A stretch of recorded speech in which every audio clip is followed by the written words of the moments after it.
million messages tweeted every day and there are 500,000 users. That's reasonable growth. So how did you get the idea, and how did you personally morph into doing what you're doing with Square? What do you think the implications of that are for people like William? What if he wants to go back to Malawi, but be able to access modern technology and be able to do what he did on a scale basis for smallholder farmers? Yeah, the power of the picture and the power of the imagination really resonates with me because it's exactly how I started as well. My parents grew up in St. Louis, Missouri. I grew up in St. Louis, Missouri.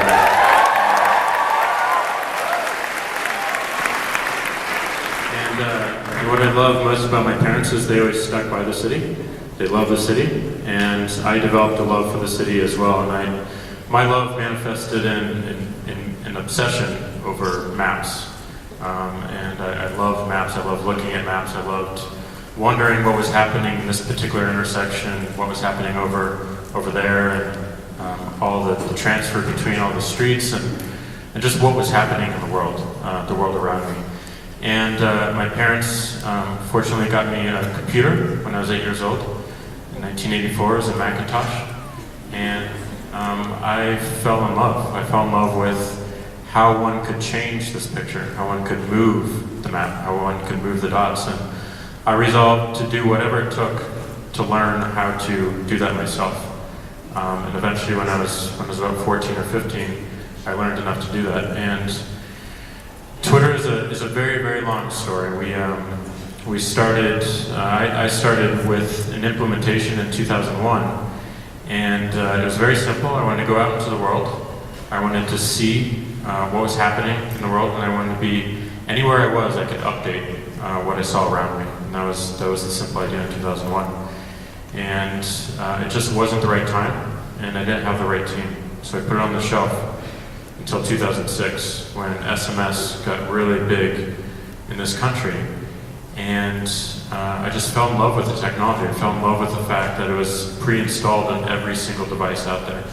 And one of the design constraints of Twitter, the 140 characters, is not only because I believe constraint inspires creativity and allows people to be more in the moment and of the moment, but also it works on every single device around the world. We could create a system where even with a $5 cell phone in the middle of Kenya, someone could participate in the same conversation that Justin Bieber was having in the United States of America. And in fact, talk with Justin Bieber in the United States of America. And that was always our intention. And we built the system in 2 weeks, and it was really about that feeling of what we wanted to see. And the biggest pushback we got was, why would anyone use this?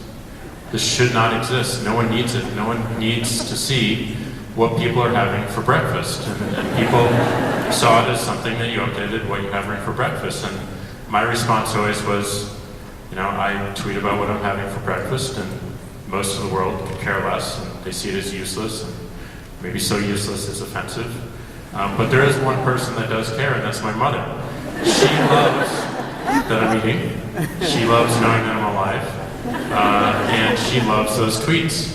And it really spoke to the power of the receiver, how we take these messages, how we take what we see in the world, and we translate it into action, and we interpret it, and then we spread it to other folks. And one of my favorite quotes is by an author named William Gibson, who wrote a lot of science fiction. And he said, "The future has already arrived. It's just not evenly distributed yet." Right? Which is an amazing thing to think about. The future has already arrived. It's already in this room. And your work is to distribute it. Your work is to spread it all around the world.